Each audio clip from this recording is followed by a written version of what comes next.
Hi there, and let's get to it. Now, the next workflow is a little bit more complicated because in this scenario, we're working with heavy footage that was captured using a format that is not very easy to transcode into.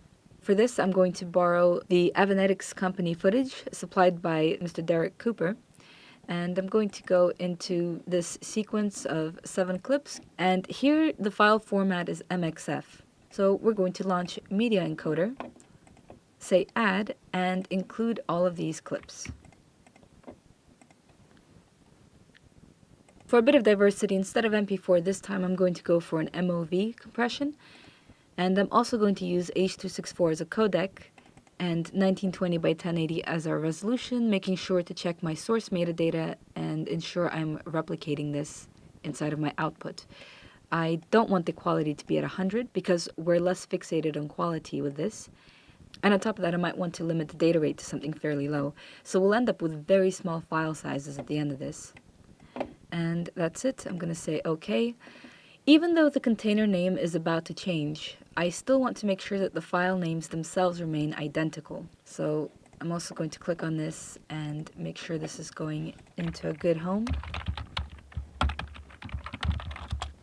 And click the play button to commence with transcoding. Alright, so that's all of our compression done. I can now go find this footage on my machine, which should have ended up in my Documents folder under Transcode MOV.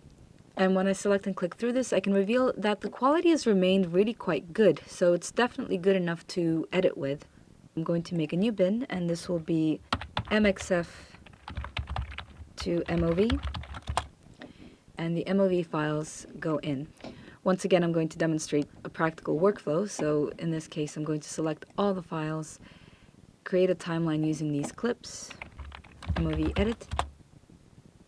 I can also select all of these and take care of the rotational angle. I don't know if you've noticed, but these clips have been upside down this whole time.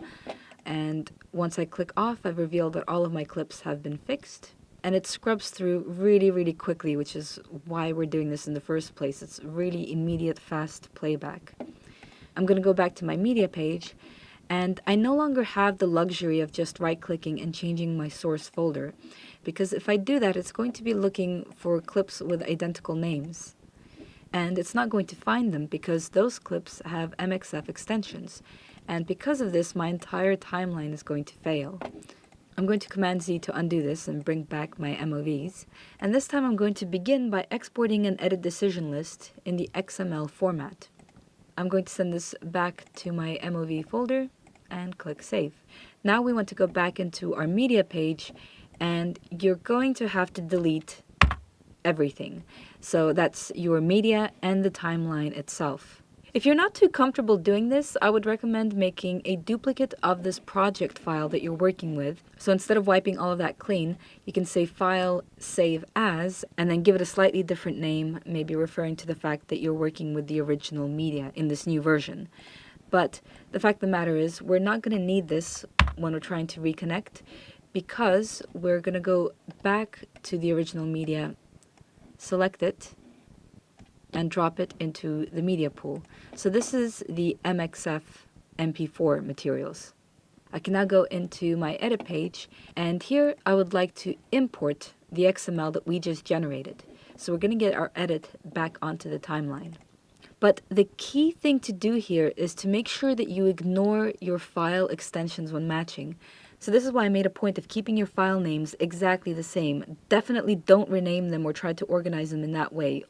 But because we're going to be ignoring the file extensions, we can now very easily switch from those that are going to show up in our XML file and replace them with the MXFs that we've just imported. So I'm going to click OK. And it's asking us to indicate where the source clips are contained, and we'll just direct it to the same folder that's got the media that we just imported into our media pool. And voila! We now have a reconnection. And it's maintained the edit that I put down, and it's maintained the transform controls that I applied, so I know it's all good. Thank you very much for watching, and until next time.